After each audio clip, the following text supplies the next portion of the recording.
महिलाओं की सबसे बड़ी ताकत होती है, ये चीज किसी को भी कर सकती है। आचार्य चाणक्य की गिनती भारत ही नहीं बल्कि दुनिया के महानतम अर्थशास्त्री, राजनीतिज्ञ और कूटनीतिक में होती है।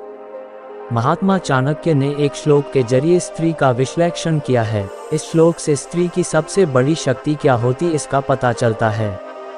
इस श्लोक में चाणक्य ने महिलाओं के साथ साथ ब्राह्मण, राजा, नेता, लीडर की शक्ति का भी वर्णन किया है। आचार्य चाणक्य की गिनती भारत ही नहीं बल्कि दुनिया के महानतम अर्थशास्त्री, राजनीतिज्ञ और कूटनीतिक में होती है। महानतम ज्ञानी और विद्वान महात्मा चाणक्य का नीति शास्त्र मौजूदा दौर में भी काफी लोकप्रिय है। चाणक्य नीति महात्मा चाणक्य की नीतियों का अद्भुत संग्रह है, जो आज भी उतना ही प्रासंगिक है जितना ये लिखने समय था। इन नीतियों का अमल करने से मानव जीवन को सही दिशा मिलती है। महात्मा चाणक्य ने एक श्लोक के जरिए स्त्री का विश्लेषण किया है। इस श्लोक से स्त्री की सबसे बड़ी शक्ति क्या होती इसका पता चलता है। इस श्लोक में चाणक्य ने महिलाओं के साथ साथ ब्राह्मण, राजा, नेता, लीडर की शक्ति का भी वर्णन किया है। बहुवीर्य बलम राज्ञो ब्राह्मणो ब्रह्मविद बली, रूप यौवन माधुर्यम स्त्रीणा बलमनुत्तमम। स्त्री की शक्ति। चाणक्य ने स्त्री की शक्ति की विवेचना करने के बाद ये साफ किया है कि मधुर वाणी स्त्री की सबसे बड़ी ताकत होती है। अपनी मधुर वाणी से स्त्री किसी को भी कभी भी अपने प्रति मंत्र मुग्ध करने की शक्ति रखती हैं। वहीं उनका शारीरिक सौंदर्य उनकी दूसरी बड़ी शक्ति होती है। हालांकि चाणक्य का कहना है कि स्त्री की शारीरिक सुंदरता से ज्यादा महत्व उनकी वाणी की मधुरता होती है, क्योंकि जिस स्त्री की वाणी मधुर हो वो कम सुंदर होकर भी किसी को भी अपना प्रशंसक बना सकती है। अपनी इस शक्ति के दम पर घर हो या बाहर स्त्री से भी जगह प्रशंसा हासिल कर सकती है। ब्राह्मण की शक्ति। चाणक्य ने ब्राह्मण के लिए कहा है कि उनकी सबसे बड़ी शक्ति है उनका ज्ञान है। अपनी इसी शक्ति के आधार पर ब्राह्मण समाज में खास सम्मान हासिल कर पाता है।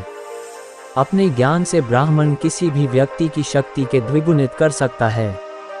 राजा, नेता की शक्ति।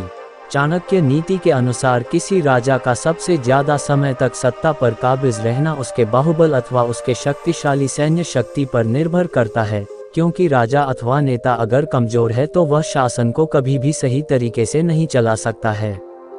दूसरे व्यक्ति की बातें।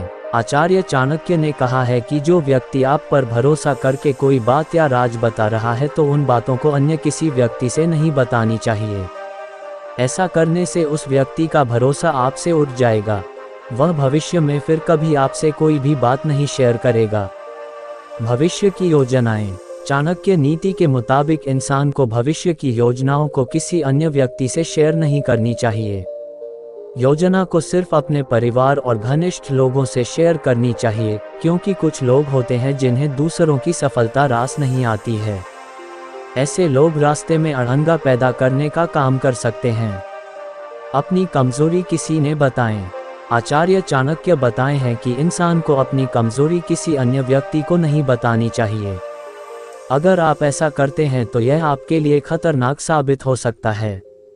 भविष्य में लोग आपकी कमजोरी का फायदा उठा सकते हैं।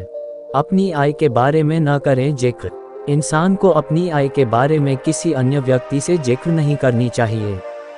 अगर ऐसा करते हैं तो आपके लिए हानिकारक हो सकता है। दूसरा इंसान आपके लिए परेशानी खड़ी कर सकता है।